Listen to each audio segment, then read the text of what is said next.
Revolving, written by MoonlitShadow.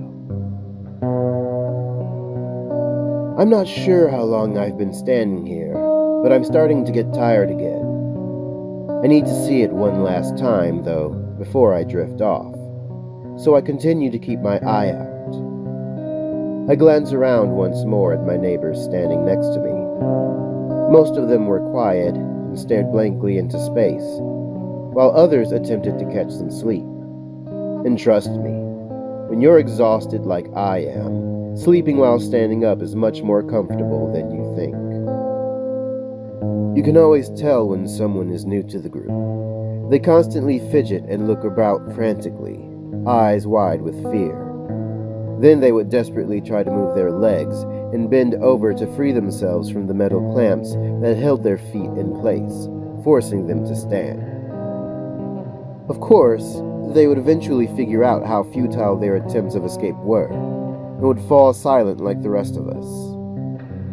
I can only imagine that I must have acted just like them when I had first come here. But like I said, I don't remember how long I've been standing. It's almost time again, so I anxiously look towards the left. It always enters my line of sight from that direction, then exits on the right. There it is. It's a small stain on the tile floor. It only enters my line of sight briefly before vanishing once again into the darkness.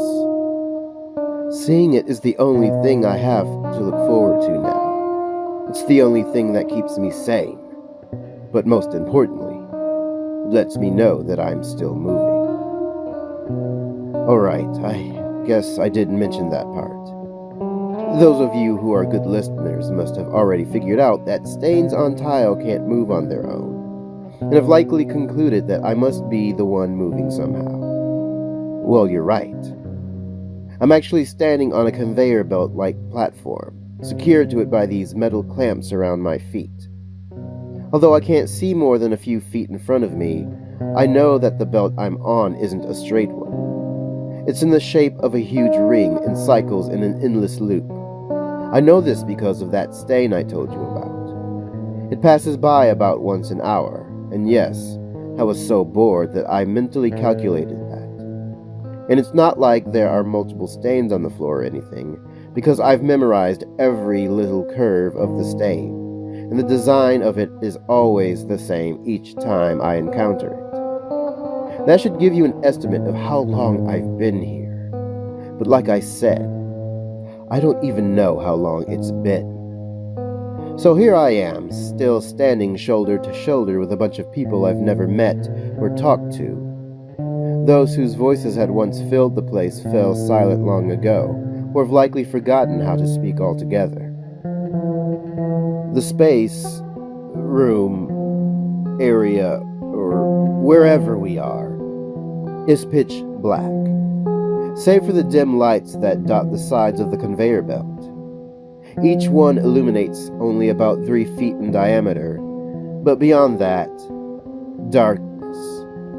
No matter how hard I squint, I can't make out any detail of anything that may be in front of me, at the center of this circle. There could be someone standing right in front of me, just outside the light, and I wouldn't know it. Behind me isn't much better.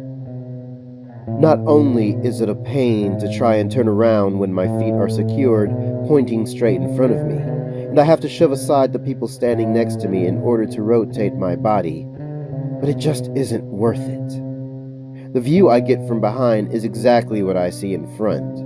The only difference is that my sides cramp up from looking behind myself for too long, so I usually just face forward and wait for the stain to come around again. There is one other defining feature about this place. On very rare occasions, a second conveyor belt can be seen, and it always arouses excitement amongst the people standing around me. This belt isn't circular like the one I share with everyone else. It's straight.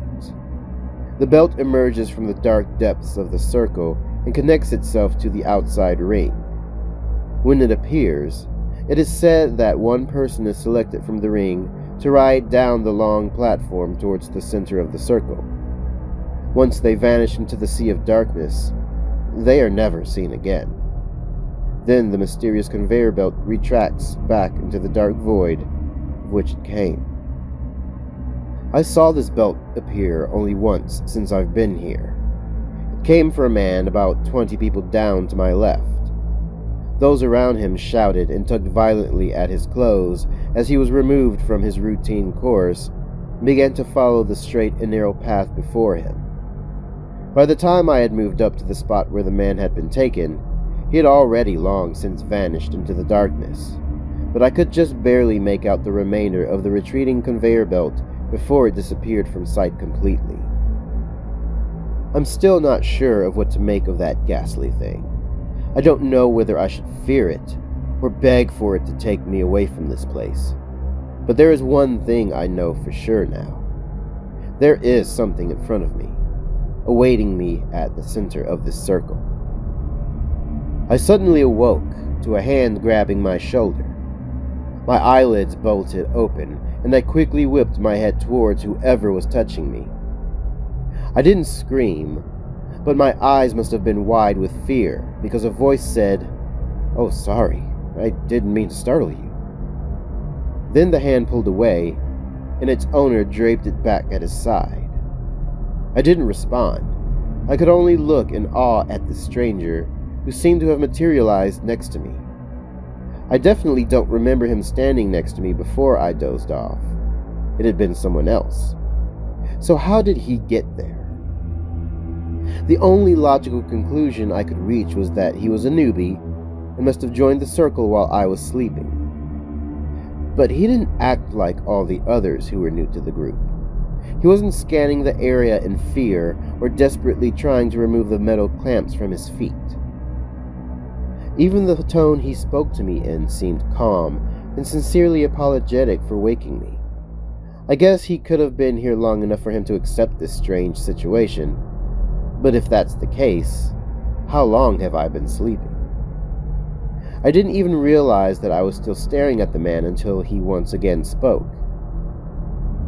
"Look, I'm sorry I woke you up, but you're starting to creep me out now." I blinked a couple times, then turned away and looked down in embarrassment, still haunted by the fact that someone managed to sneak up right next to me without my knowing. It wasn't anything major, but it was still an unsettling thought. "Hey, are you okay?" said the man.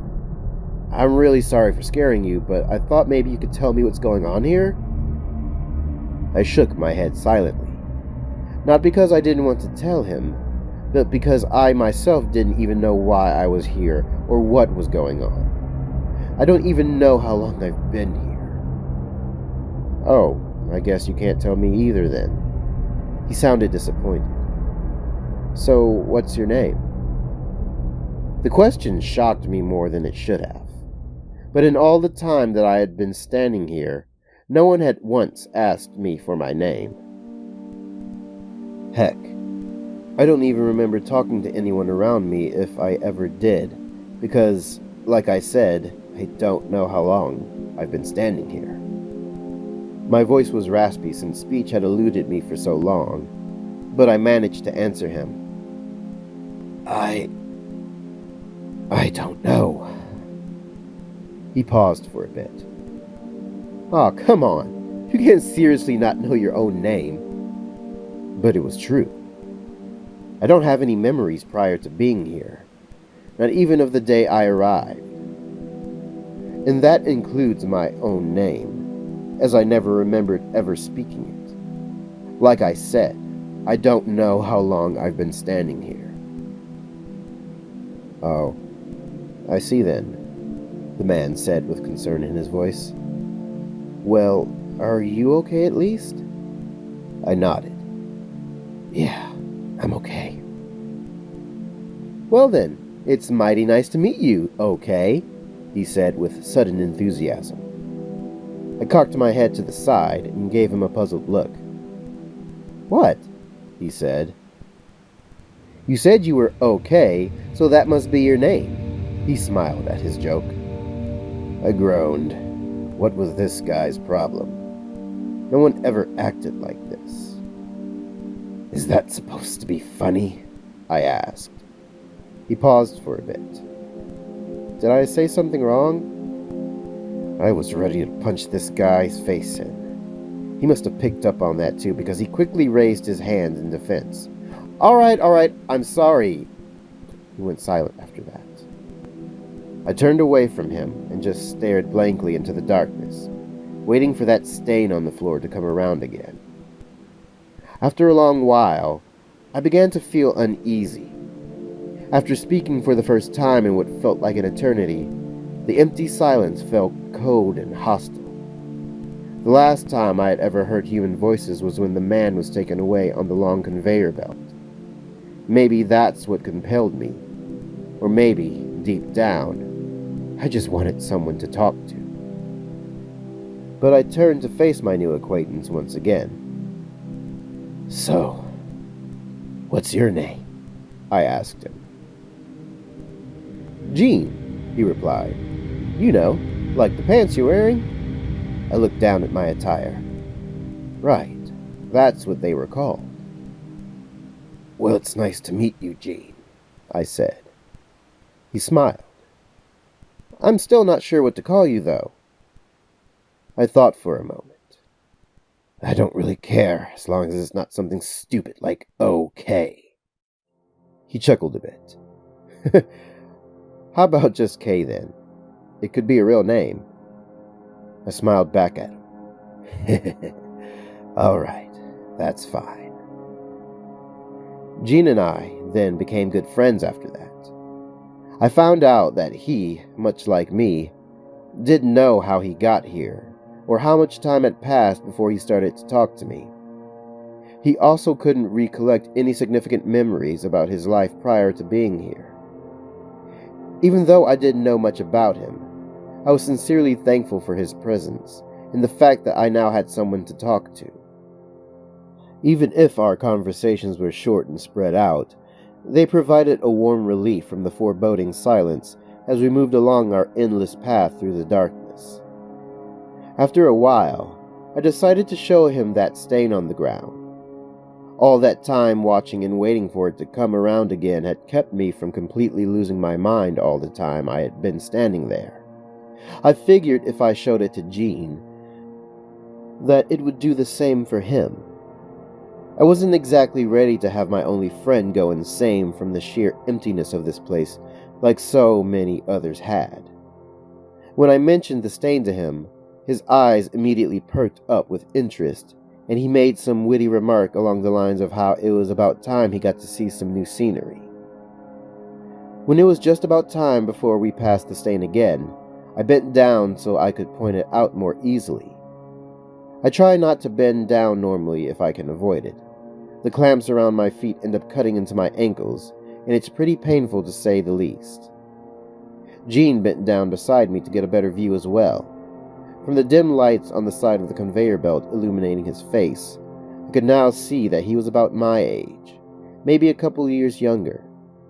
He had unnaturally red hair and piercing green eyes, although they were starting to fill with tears at the moment. No doubt from the pain the braces on his feet must be causing him. Finally, the stain on the floor came around again, and I hastily pointed it out. There! Do you see it? I yelled frantically. But before I could get a reply, the stain vanished from sight once more. Aw, what? That was it? Gene whined. Well, it's better than nothing, I replied, finally standing back up with a newfound pain in my ankles. When will it come back again? He asked. About an hour, give or take. Gene groaned. Are there any other secrets I should know about this place then? I thought for a moment. Well, I guess there is something else worth mentioning. I told him about the strange conveyor belt, the one that appears out of nowhere and steals away a lone person from the ring, before retreating back into the center of the circle. Gene didn't have anything to say. He just listened intently while I spoke. He didn't even question me for making up such a ridiculous story. After I finished, we just stood in silence. The stain on the ground passed by 5 times before he spoke again. "What do you think lies in the center of the ring?" he asked. I was slow to answer. I honestly never gave it much thought. We were both silent for a long time. "What if it's freedom?" he said confidently. I turned to look at him. Gene was staring straight ahead towards the center of the circle, with a stern expression on his face. From that point on, we would spend our time counting how many times we passed the stain on the floor and imagining what freedom would be like. I would mostly just fantasize about how nice it would feel to get these damn clamps off my feet and walk around, but Gene had much grander thoughts. He would talk about how he would go and figure out who he was, how he would reclaim the life that had been stolen from him, but most of all, he wanted to know what the purpose of this place was and why we were here. "Then you should go first," I said. "When the conveyor belt appears again, I hope it picks you." He replied almost immediately, "What? No! You've been here way longer than I have, so if anyone deserves freedom, it's you, Kay." "See, that's why I can't go," I said. "I don't remember my real name like you do. You at least have a chance of finding out who you are." Gene didn't have anything to say to that. "Well, it's not like we have a choice in who gets picked," he said. "We'll just have to wait and see." We did see. Although it was inevitable, nothing could have prepared me for the day when it arrived. Between me and Gene, we counted the stain 51 times before the straight conveyor belt was once again seen emerging from the darkness. But it didn't come for me. It took me a few seconds before I realized that Gene was no longer next to me, but was moving away into the sea of black, guided by the mysterious retreating conveyor belt. Then he was gone, and all was silent. That's when I snapped. The sudden realization that I was once again alone in the foreboding silence caused me to go into a wild panic. I was so scared. I desperately shouted at the top of my lungs, crying and begging for Gene to come back. I didn't want to be left alone again. I didn't want to lose myself to the madness of the darkness like the numerous others standing with me. I twisted my ankles and desperately pulled at the metal clamps, earning me a deep gash around my leg. Feeling the warm blood drip down at my feet just caused me to panic more. I cried and screamed until my throat became too sore to continue. I was blinding myself with tears at this point, but I couldn't do anything. I could only pray in silence for that conveyor belt to return and take me away to freedom. If not, I would inevitably forget about it, along with all aspects of my existence. All I can do is stand here and cry as I revolve in this sea of black. I don't remember falling asleep, but I was jerked awake by a sudden change in my momentum, which caused me to vomit. Something was wrong. I looked around frantically and frightened to see a new line of lights slowly vanishing into the distance. I was riding the straight conveyor belt. My head suddenly erupted with all kinds of conflicting thoughts. Fear, excitement, curiosity. I glanced behind me once more to see the remainder of the outside ring disappear from sight as I traveled deeper and deeper into the dark void. After a long while, I could see a light at the end of the conveyor belt. It came down from the dark sky like a thin spotlight, illuminating my destination. As I got closer, I could make out the silhouettes of about 30 people, all standing in a small circle and revolving around the center at a slow pace, guided by a new circular conveyor belt. But the horrifying part was that they were screaming at the top of their lungs and crying out like madmen. I had to cover my ears to save myself from going deaf as I approached the ring of people. After I took my place in the new circle, I frantically scanned the faces of those around me.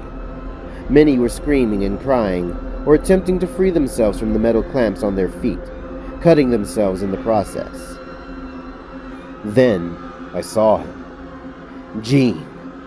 He was standing about 10 people down from my left. I was so excited that I called out to him and waved my arms to get his attention, but he didn't respond. Maybe he couldn't hear me over the deafening screams of the crowd.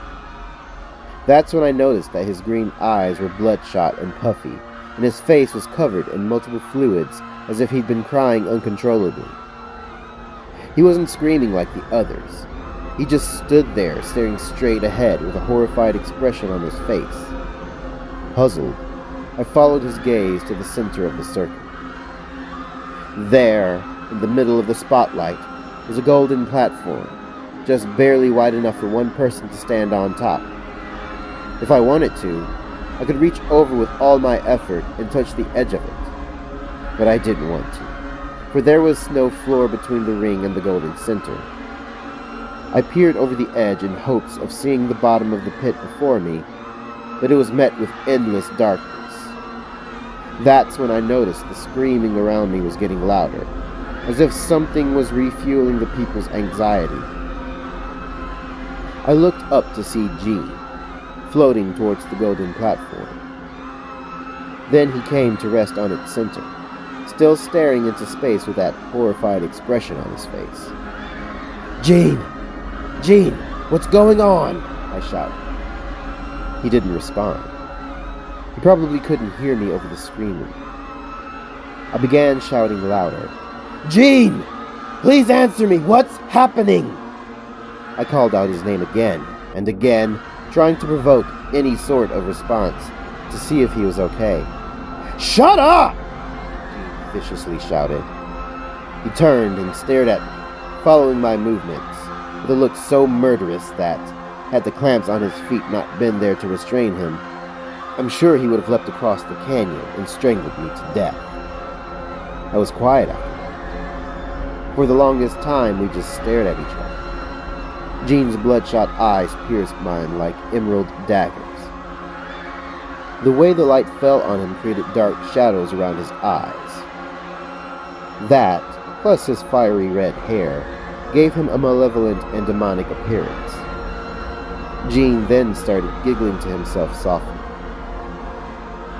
I couldn't hear it too well at first over the screaming, but it steadily grew louder and louder, until he was laughing psychotically, all the while not breaking eye contact with me.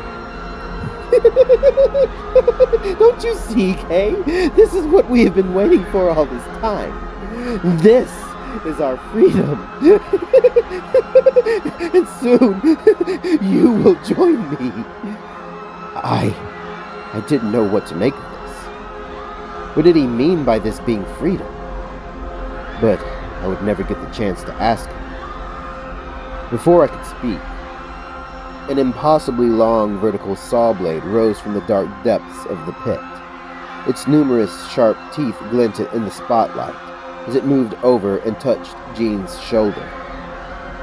Then it began sawing, its blade slowly slicing through Gene's flesh. The people's screaming reached its climax, and I could hear the snapping of bones and squishy tearing of meat as the hungry teeth of the saw made its way from left to right across Gene's body, separating his front from his back and creating two perfect human silhouettes. All I could do was watch in horror as my friend was being sliced. Being forced to move along the ringed conveyor belt meant that I got a 360-degree view of the carnage, as Gene's metal clamps held his feet in place, keeping him stationary.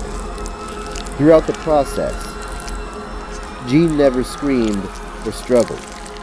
Blood now soaked his clothes as well as his entire body, and numerous tears streamed down his face from the pain.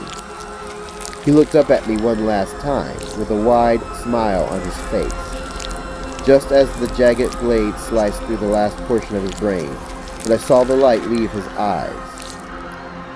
As the saw exited his body, both halves of my friend fell into the black pit below, Then he was gone, swallowed up by the bottomless maw of the pit, and the saw followed, retreating back into the darkness. I stood there, unblinking at where my friend had been, tears flowing endlessly down my face. No, this couldn't be what he wanted. How could... was it all for nothing? The people around me just kept crying and shrieking at the top of their lungs. They don't stop. Their cries of agony are refueled when a young woman hovers toward the golden center. The saw once again rises from the depths of the pit and begins grinding its new victim with jagged teeth. The woman lets out a blood-curdling scream and twists away from the blade, causing it to split her spine at a most agonizing angle. The blood sprays everywhere as the woman desperately struggles to escape with no avail. Soon she falls silent, and her mangled body disappears with the saw into the bottomless darkness.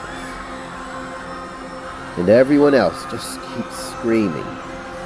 Each time a new victim is selected, the cries intensify, growing louder and louder, but never showing signs of stopping.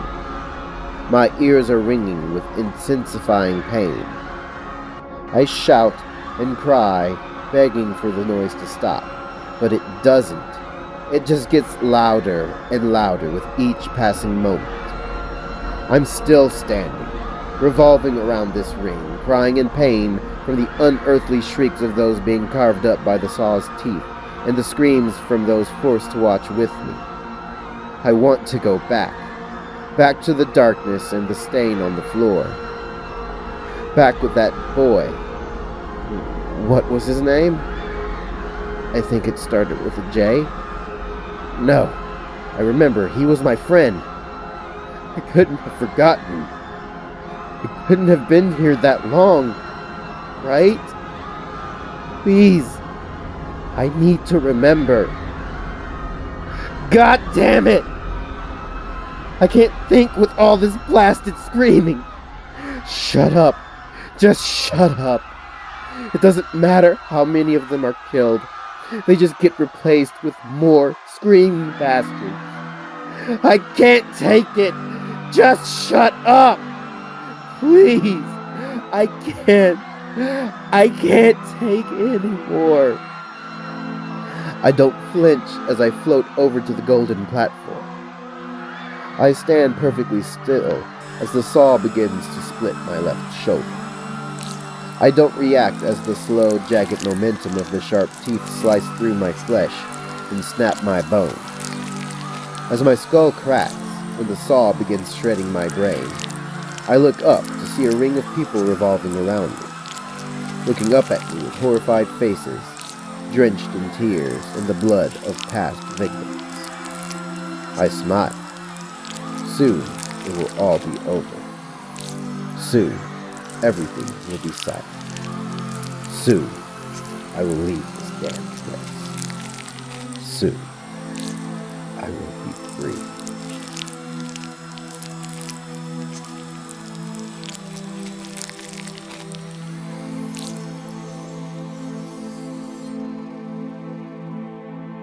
Thanks for listening. If you enjoyed this video, please like, comment, share, and subscribe. Hit the bell to be notified of more readings by me, Nerdcore Creep. I upload weekly, typically every Friday at 7 p.m. Eastern Standard Time. If you'd like me to narrate one of your stories, then please contact me at any one of the social media platforms listed in the description. I'm very active on Twitter and Reddit, so be sure to follow me there as well.